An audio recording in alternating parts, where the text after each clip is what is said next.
in collaborazione con Glam Vision e K-Facli.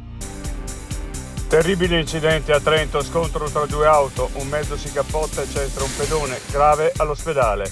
I due conducenti restano incastrati tra le lamiere, la vettura non ha rispettato il semaforo rosso. Un incendio devasta un'abitazione in località Caoria, Canal San Bovo. Oltre 60 vigili del fuoco lottano contro le fiamme alimentate dal forte vento. Evacuata una famiglia. Crisi di giunta e consiglio provinciale bloccato, rinviata l'elezione del presidente dell'Aula. Ancora stallo tra Lega e Fratelli d'Italia sull'accordo. Le opposizioni, spettacolo indegno. Violenza contro le donne, 178 richieste di intervento degli psicologi, i dati del 2023 dell'azienda sanitaria. In aumento la violenza su persone over 70.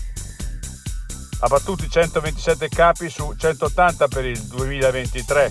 L'aggiornamento della provincia sul piano di controllo del cervo nel parco dello Stelvio. Sei un lavoratore autonomo o hai una piccola impresa? Scadenze fiscali, novità normative, fatture e versamenti.